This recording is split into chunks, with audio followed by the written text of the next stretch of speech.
Hello friends, जागरणजोश.com के इस video में आप सभी का स्वागत है। मैं हूं सैयद सोबान। आज के इस वीडियो में हम जानेंगे कि आज के करंट अफेयर से क्या कुछ सवाल बनाए जा सकते हैं, उनके सही जवाब क्या होंगे और साथ ही साथ उनसे रिलेटेड कुछ की फैक्ट्स के बारे में भी बात करेंगे।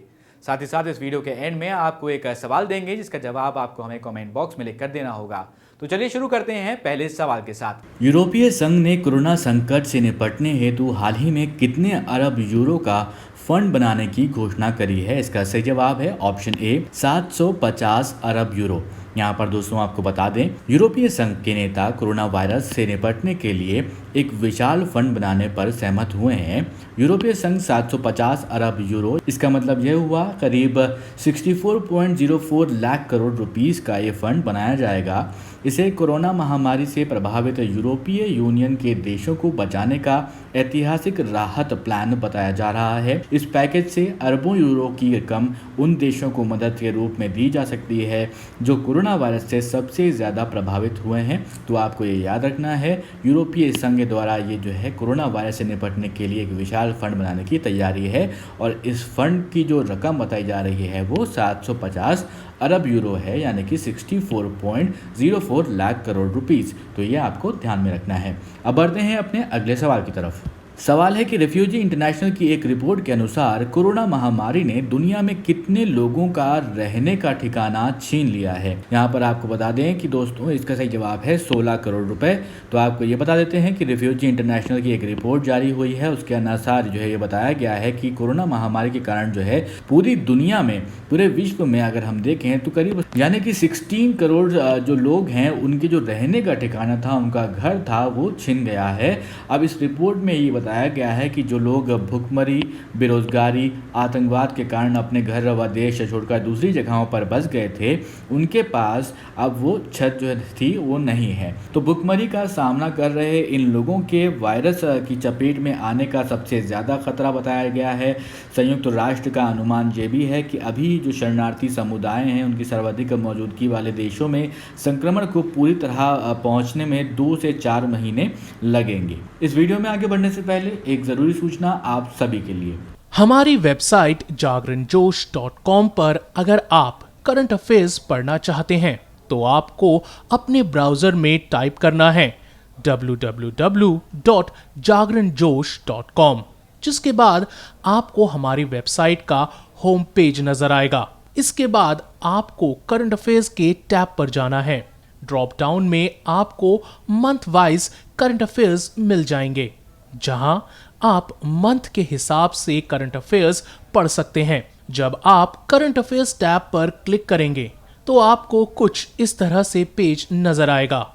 अगर आप कैटेगरी वाइज करंट अफेयर्स पढ़ना चाहते हैं तो आप अपनी पसंद के हिसाब से कोई भी कैटेगरी चूज कर सकते हैं, जिसमें latest, national, international, sports, technology और इकोनॉमी जैसी कैटेगरीज मौजूद हैं। अब बढ़ते हैं अपने अगले सवाल की तरफ। सवाल है कि आईसीसी इंटरनेशनल क्रिकेट काउंसिल के लाल प्रतिबंध, जो सलाइवा होता है उस पर जो प्रतिबंध लगाया था, उसका उल्लंघन करने वाला जो है क्रिकेटर कौन बना है? सबसे पहला तो आपको ये बता देते हैं, ये अभी जो लेटेस्ट सीरीज़ चल रही है, काफ़ी दिन तक के मैचेस भी थे वो रोके गए थे, लेकिन आईसीसी ने एक नए रूल्स एंड रेगुलेशन के साथ अब वापस जो है इंग्लैंड और वेस्ट इंडीज़ के बीच में एक टूर्नामेंट चल रहा है, टेस्ट सीरीज़ चल रही है, तो उसी में जो है ये जो प्रतिबंध लगाया गया था, लाल प्रतिबंध जो था, उसको जो है उसका उल्लंघन किया है। तो इस क्रिकेटर का नाम है डॉम सिबले।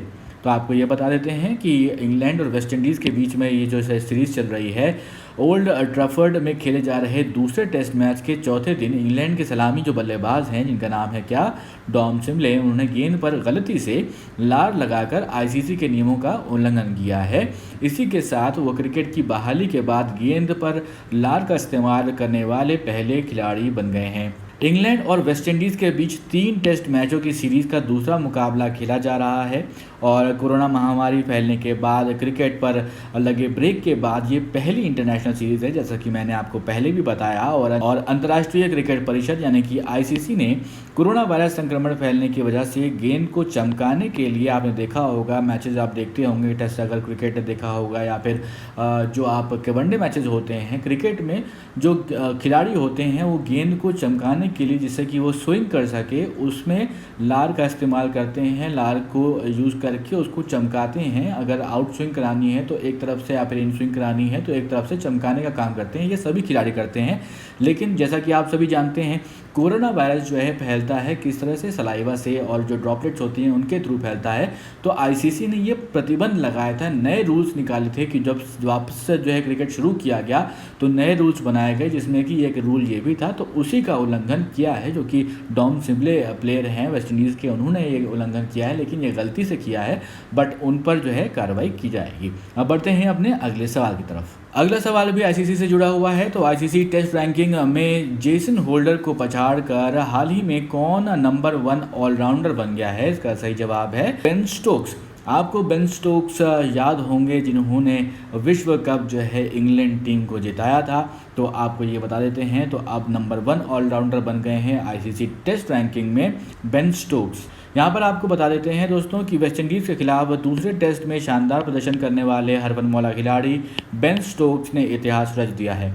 स्टोक्स जो है आईसीसी की ताज़ा टेस्ट ऑलराउंडर रैंकिंग में पहले स्थान पर आ गए हैं। अपने टेस्ट करियर में उन्होंने पहली बार ये कीर्तिमान हासिल किया है। वेस्टइंडीज़ के खिलाफ जारी टेस्ट सीरीज़ में स्टोक्स सबसे ज़्यादा रन बनाने वाले और सबसे ज़्यादा विकेट संयुक्त रूप से लेने वाले खिलाड़ी हैं, और अब ये नंबर 1 खिलाड़ी हैं। ऑलराउंडर की बात करें तो टेस्ट की मैचेस की बात कर रहे हैं हम यहाँ पर। अब बढ़ते हैं अपने अगले सवाल की तरफ। हाल ही में किस राज्य सरकार ने मुख्यमंत्री घर घर राशन योजना शुरू करने का निर्णय लिया है? इसका सही जवाब है दिल्ली। दिल्ली के मुख्यमंत्री हैं श्री अरविंद केजरीवाल जी। तो उन्होंने ये फैसला लिया है कि जिस तरह से लॉकडाउन लगा हुआ है, वीकेंड लॉकडाउन जो है उत्तर प्रदेश में लगा हुआ है, लेकिन दिल्ली में अभी फ़िलहाल लॉकडाउन नहीं लगा हुआ है, बट जो पाबंदियां हैं, कुछ पाबंदियां ज़रूर हैं। इसी के चलते बहुत सारे ऐसे जो लोग हैं, गरीब लोग हैं, गरीब परिवार के लोग हैं, जिनको राशन लेने में असुविधा हो रही है। तो इसी के चलते घर घर राशन जो है योजना की शुरुआत करी है। किसने? चीफ मिनिस्टर जो दिल्ली के हैं अरविंद केजरीवाल ने, उन्होंने ये मंजूरी दे दी है कि इसकी शुरुआत करी जाए। इस योजना के लागू हो जाने से अब लोगों को राशन की दुकान पर जो नहीं जाना पड़ेगा। सरकार गरीब लोगों के घर तक राशन पहुंचाएगी। केजरीवाल की जो सरकार है उसने ये कहा है कि ये योजना के लागू होने के पर लोगों के जो घर राशन भिजवाया जाएगा और उन्हें राशन की दुकान पर नहीं आना पड़ेगा, और होम डिलीवरी के तहत गेहूं की जगह आटा दिया जाएगा। और ये योजना जो है 6 से 7 महीने में शुरू होने की उम्मीद बताई जा रही है, क्योंकि जिस तरह से अभी माहौल चल रहा है उससे ये लगता है कि अगले आने वाले दिनों में काफ़ी ज़्यादा परेशानियां आ सकती हैं। जैसा कि आप देख सकते हैं कि बहुत सारे लोगों ने अपनी नौकरियां खो दी हैं, बहुत सारे मजदूर हैं जो वापस अपने घर लौट गए हैं, उनके पास अभी काम नहीं है। और दिल्ली में भी ऐसे लोग हैं जिनके पास अभी काम नहीं है, खास करके जो लेबर तबका है जो रह गए हैं, अभी घर वापस नहीं गए हैं अपने, या फिर दिल्ली के जो गरीब लोग हैं उनको भी खाने में प्रॉब्लम हो रही थी। तो उसी के चलते चीफ मिनिस्टर अरविंद केजरीवाल ने मंजूरी दी है कि घर घर राशन योजना की शुरुआत करी जाएगी दिल्ली में। अब बढ़ते हैं अपने अगले सवाल की तरफ। सवाल है कि किस राज्य सरकार ने हाल ही में मधु बाबू पेंशन योजना के तहत ट्रांसजेंडर समुदाय को शामिल किया है? इसका सही जवाब है ऑप्शन ए उड़ीसा।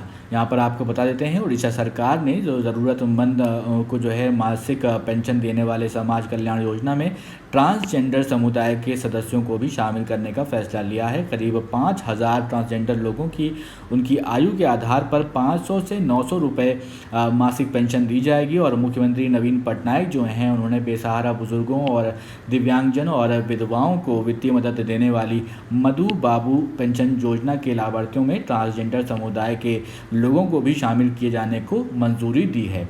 अब बढ़ते हैं अपने उस सवाल की तरफ जिस सवाल का जवाब हमने आपसे पिछले वीडियो में पूछा था। सवाल था, किस देश ने हाल ही में हांगकांग के साथ अपने प्रत्यर्पण की व्यवस्था को निलंबित कर दिया है? इसका सही जवाब है क्या? ब्रिटेन। आप सबने इसके बारे में पढ़ाई ज़रूर होगा और आप में से बहुत सारे दोस्तों ने इसका सही जवाब भी दिया है। चीन द्वारा हांगकांग पर नया राष्ट्रीय सुरक्षा कानून लगाए जाने के बाद ब्रिटिश विदेश मंत्री डोमिनिक रॉब ने उसके हांगकांग के, मतलब यहाँ पर हम बात कर रहे हैं, तो साथ ब्रिटेन की प्रत्यर्पण संधि को निलंबित कर दिया है। चीन के साथ तनाव बढ़ने के बीच ब्रिटिश विदेश मंत्री डोमिनिक रॉब ने यह कहा है कि पहले की तरह अब चीज़ें नहीं हो सकती हैं, और प्रधानमंत्री बोरिस जॉनसन की सरकार हांगकांग में नया राष्ट्रीय सुरक्षा कानून लगाने के चीन के निर्णय की पहले ही आलोचना कर चुकी थी। चीन द्वारा जून में हांगकांग को राष्ट्रीय सुरक्षा कानून के दायरे में लिए जाने से अब वहां पर कोई प्रदर्शन या सरकार विरोधी बयान दंडनीय अपराध बन गया है। अब दोस्तों बढ़ते हैं उस सवाल की तरफ जिस सवाल का जवाब आपको हमें कमेंट बॉक्स में लिख कर देना होगा। सवाल है केंद्रीय मानव संसाधन विकास मंत्री, आप सब बखूबी जानते हैं श्री रमेश पोखरियाल निशंक नाम है उनका। तो उन्होंने छात्रों को मानसिक स्वास्थ्य और कल्याण के लिए मनोसामाजिक सहायता प्रदान करने के लिए किस पहल की शुरुआत करी है? आपके ऑप्शंस हैं स्वभाव दर्पण, मनोदर्पण, हिम्मत या फिर इनमें से कोई भी नहीं। आप अपने जवाब कमेंट बॉक्स में लिखकर ज़रूर दीजिएगा। अगर ये वीडियो आपको पसंद आया हो तो इस वीडियो को लाइक करें। इस वीडियो को अभी तक आपने अपने दोस्तों के साथ शेयर नहीं किया है तो ज़रूर शेयर करें, और अभी तक सब्सक्राइब नहीं किया है दोस्तों हमारे चैनल को तो ज़रूर सब्सक्राइब करें और देखते रहें जागरणजोश.com।